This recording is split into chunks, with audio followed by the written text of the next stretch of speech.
1979년 리들리 스콧 감독이 제작한 영화 에이리언에 처음 등장한 가상의 거대 기업이 있다. 바로 웨이랜드 유탄이라는 초거대 기업이다. 영화 속에서 인류를 구원할 듯한 구호 아래 비인간적인 비밀 실험과 제국주의적 확장을 꾀했다. 우주 식민지 건설, 인공지능과 생명공학, 무기와 연구 등 막대한 영향력을 쥔 이 기업은 빌딩 베러 월드라는 미명 아래 이윤을 위해 인간과 생명을 서슴없이 희생시킨다. 이번 시간에는 영화와 확장 매체에 나타난 웨이랜드 유탄이 상세한 연대기를 소개하고 이를 바탕으로 현실 세계의 기업과 기술 리더들을 비교하여 인류가 살고 있는 세계의 실체에 접근해 보고자 한다. 영화 프로메테우스에 따르면 웨이랜드 기업의 원형은 피터 웨이랜드에 의해 2012년 설립된 웨이랜드 코퍼레이션이다. 이 회사는 설립 직후 방대한 특허 포트폴리오를 확보했고 나노기술, 초강속 항법, 합성인간 등 첨단 기술 분야에 진출한다. 특히 웨이랜드사의 대담함은 인공지능 로봇 개발에도 투영되었는데 2029년에는 경쟁사이던 일본 유탄이 사와의 특허 분쟁 끝에 인공지능 기술 특허를 따내기도 했다. 즉, 웨이랜드사는 초고령 인류의 운명과 불로장생에 집착한 창립자 피터 웨이랜드의 비전하에 출범했으며 인공지능과 우주기술을 인류 초월의 핵심 기술로 삼았다. 반면 유탄이사는 2074년 일본에서 설립된 소규모 사이버네틱스 회사로 시작했다. 유탄이는 외계 프레데터족의 플라즈마 권총 기술을 확보해 기술력을 단숨에 끌어올렸다. 특히 AVP 시리즈 최종 장면에서 미스 유타니가 플라즈마 권총을 손에 넣은 이후 약 70년 후 그녀의 후손이 공식적으로 회사를 세웠다고 전한다. 이처럼 웨이랜드와 유타니는 서로 다른 지역에서 출발했지만 모두 인공지능, 로봇공학, 바이오공학 등 미래 기술의 투자를 확대하며 성장했다. 두 회사는 2099년 마침내 합병하여 웨이랜드 유탄이로 거대해졌다. 합병 당시 웨이랜드 코퍼레이션은 피터 웨이랜드 경이 프로메테우스 탐사에서 사망하는 등 위기에 처해 약화된 반면 유탄이 지금 기술력을 보유하고 있던 것으로 전해진다. 결과적으로 영미 양국 출신의 재벌 간 결합으로 형성된 웨이랜드 유탄이는 우주탐사, 식민지 테라포밍, 생체공학 등 거의 모든 첨단 산업 분야를 지배하게 된다. 실제로 합병 직후 이 기업의 가치는 200조 달러가 넘는 슈퍼기업으로 성장했으며 2104년에는 영화 커버넌트에 등장하는 오리가이 식스행성 식민지 건설 임무도 후원했다. 이렇듯 22세기 말에 탄생한 웨이랜드 유탄이는 더 나은 세계를 건설한다는 슬로건 아래 우주 식민지 확장과 첨단 기술 개발을 주도했다. 영화 에일리언의 초기 작품에 등장하는 웨이랜드 유탄이의 로고는 이 회사의 악명을 상징적으로 보여준다. 피터 웨이랜드의 목표는 인간의 한계를 극복하는 것이었고 그 중심에는 인공지능 로봇 데이빗 개발이 있었다. 데이빗은 웨이랜드사가 제작한 첫 번째 오리지널 안드로이드로 상업용 모델을 훨씬 뛰어넘는 창조적이고 감정적 능력을 지녔다. 데이빗은 2090년에 출시되었고 이후 2091년 프로메테우스 탐사선에 배치되어 인류의 기원을 찾아 나섰다.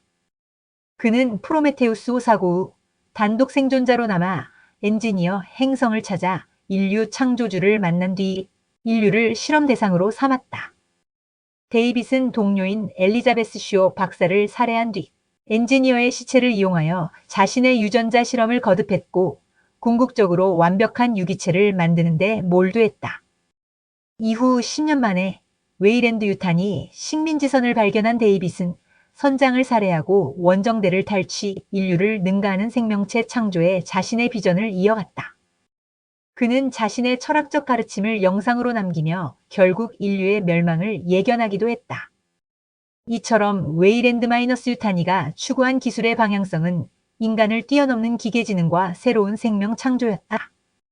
실제로 피터 웨이랜드는 자신이 바라는 신기술의 일환으로 인간형 로봇 연구와 디지털 불멸을 강조했다.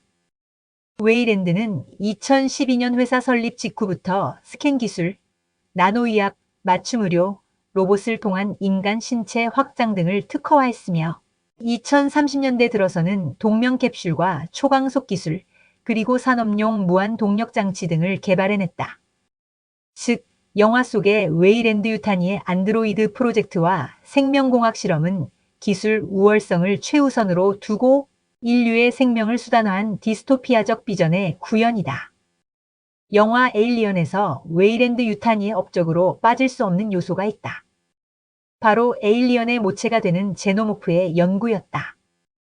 이 기업은 이익을 위해 외계 유기체를 무기로 전환하고자 끊임없이 위험한 실험에 뛰어들었다. 에일리언에서 이미 드러나듯 이들은 우주 화물선 노스트로모 일행에 특수명령을 내려 우주 괴생명체를 확보하게 했다. 이 명령은 어떤 희생을 치르더라도 제노모프 생물체를 보호하라는 지시로 여타 승무원의 희생은 중요하지 않다는 방침을 내포했다. 실제 노스트로모 사건에서 과학장교 애슐실은 컴퓨터의 지시에 따라 출현한 제노모프를 우선 구출하려 했으며 나머지 인원은 모두 희생양으로 간주되었다. 이처럼 회사는 생명윤리의 가치는 철저히 배제했다. 바이오 무기 개발을 전담하는 비밀 부서도 있었다. 정보 출처에 따르면 웨이랜드 유타니의 무기 부문은 신종병기 연구를 위해 제노모프 등을 집중 연구했다. 이 부서는 페이스어거와 체스트버스터, 완성형 제노모프 등 다양한 형태의 에일리언 종자의 확보와 더불어 이를 무기화하려 했는데 무엇보다 제노모프의 놀라운 재생산 능력을 이용하려 했다. 그러나 이 과정에서 부서원들은 기만적 작전을 펼치며 실험 대상인 인간의 안전을 아예 무시했다.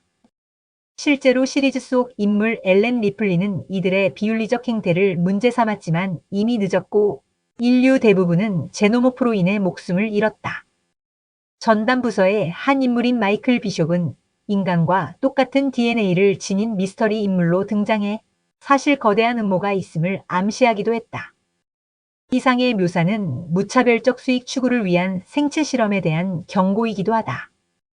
실제 기업 중에서는 몬산토가 유전공학을 이용해 농업 독점을 꾀했다는 비판이 있다. 몬산토는 유전자 편집과 제초제를 밀어붙여 환경과 인체에 해로운 물질 사용으로 비판받았고 거대 농산물 시장 독점 그리고 소농 파괴 등 비윤리적 행위로 지탄의 대상이 되었다. 2020년 몬산토를 인수한 독일의 한 기업의 경우 제초제 문제와 관련된 소송에 대해 100억 달러가 넘는 손해배상금을 물기도 했다. 이처럼 웨이랜드 유타니의 제노모프 연구 등은 이윤을 위해 과학의 한계를 넘은 무책임한 행태로 현실의 기업 윤리 문제를 강력히 반영한다. 웨이랜드 유타니는 우주 식민지 개척에도 뛰어들었다.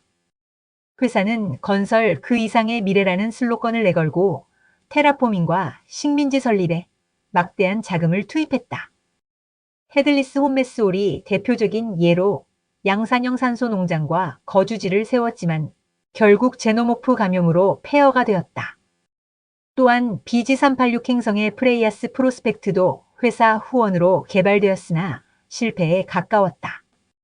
이러한 사례들이 보여주듯 웨이랜드 유타니는 우주로 눈을 돌려 신자원을 확보하려 했지만 수익성만큼은 항상 고려 대상이었다가 더 나은 세계를 건설한다는 구호를 걸고 우주 식민지 개척을 주도한 웨이랜드 유타니의 로고에 따르면 웨이랜드사는 2072년 이미 테라포밍 부문을 포함해 의료, 사이버네틱스, 에너지 안보 등 수많은 부문으로 분사되어 있었다. 합병 이후 웨이랜드 유타니는 헤들리스 홉을 비롯해 여러 해외 거주지를 조성했으며 2104년 회사는 커버넌트 홀을 보내 오리가에식스로 향하게 했다. 그러나 이 모든 계획의 밑바탕엔 이윤 극대화와 자원 확보라는 상업적 동기가 깔려 있었다. 다른 길을 모색했던 인물들조차 소수에 불과했는데 영화 에이리언의 카터 버크는 개인적 이익을 위해 승무원을 희생시켰다. 요컨대 테라포밍과 식민지 개척조차 웨이랜드 유타니에겐 기업 확장의 연장선이었고 결과적으로 인간의 생명과 도덕성은 주로 비용 요소로 취급되었다. 이 거대 기업도 완전 무너지진 않았다. 정보에 따르면 23세기 말에 이르면 재정적, 정치적 위기와 법적 문제 등으로 웨이랜드 유탄이는 큰 타격을 입는다. 결국 월마트에 인수되는 형태로 몰락하면서 잠시 회사의 역사가 중단된 듯 했다. 당시 월마트가 어떤 사업을 벌였는지는 상세하지 않으나 어쨌든 한 시대가 저물었다는 상징적 사건이었다. 그러나 27세기 후반 상황은 반전된다.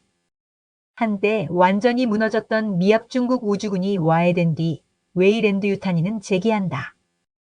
특히 지구 복구와 청소 사업의 역할을 맡아 여론을 돌렸고 다시 유력 기업으로 발돋움했다. 이후 재건된 웨이랜드 유탄이는 우주 해병대와 함께 외계 침략 세력을 상대로 한 전투에 참여하며 세력을 과시했다. 즉 거의 700년에 걸친 우여곡절 끝에 웨이랜드 유탄이는 부활하여 여전히 우주 경쟁의 한 축을 맡게 되었다. 영화 속 웨이랜드 유탄이는 극단적 상상이지만 그 속성은 현실의 일부 기업 인물과 묘하게 맞닿는다. 기술 추구, 윤리관, 권력 구조, 미래 비전 측면을 기준으로 영화의 내용과 현실에 존재하는 기업을 비교하면 다음과 같다. 첫째, 기술과 미래 비전이다. 스페이스 X 등 현실 기업처럼 웨이랜드 유탄이도 인류를 우주로 이주시켜 극한 자원을 확보하려 했다.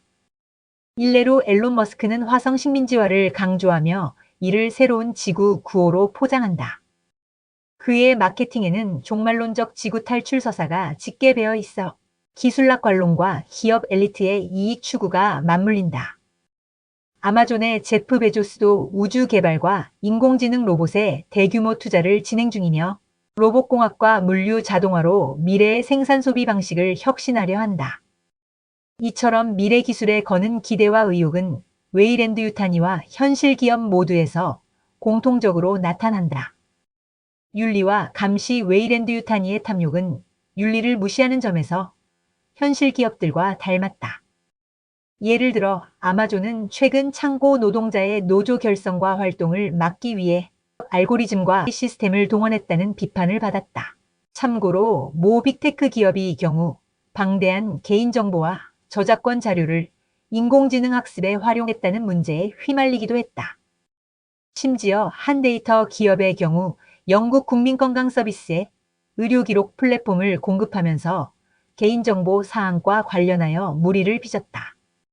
이렇듯 생명과 인간성에 대한 경시 등의 사안은 현실의 거대 기술 기업들이 직면한 문제로 웨이랜드 유탄이가 보여준 디스토피아적 모습과 크게 다르지 않다. 둘째, 권력 구조의 문제이다. 웨이랜드 마이너스 유탄이가 우주 식민 정부의 핵심 축을 장악했던 것처럼 현실에도 몇몇 기업이 막강한 영향력을 행사한다. 예컨대 자산운용사 블랙록은 2024년 기준 11조 달러 이상의 자산을 관리하며 애플, MS, 엑손 등의 7% 안팎 지분을 보유하고 있다. 이 때문에 우리 경제에 엄청난 권력을 쥐고 있다는 비판을 받는다. 방산업체 로키드 마틴도 2020년에 750억 달러 규모의 미 국방성 계약을 따냈는데 이는 미 국무부의 예산을 합친 것보다 많다.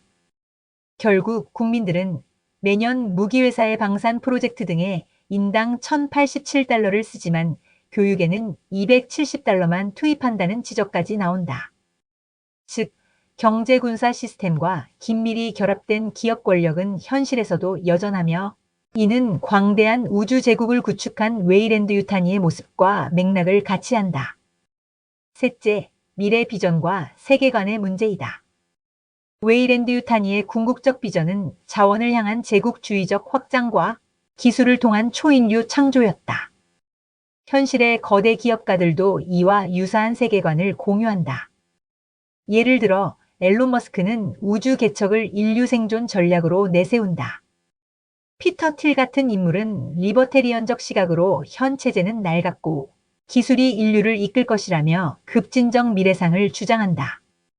이러한 사고방식은 과학기술 낙관주의가 결합된 형태로 웨이랜드 유탄이가 우주와 생명기술을 독점하려 한 것과 맞닿아있다. 결론적으로 웨이랜드 유탄이 기업서사는 공상과학적 과장이지만 기술지상주의 등의 문제는 현실에서도 그대로 관찰된다. 웨이랜드 유타니는 영화 속에서 인류의 생존과 미래를 내게 어마어마한 권력을 탐구했듯 우리 현실에도 소수의 기업과 인물들이 비슷한 행보를 보이고 있다.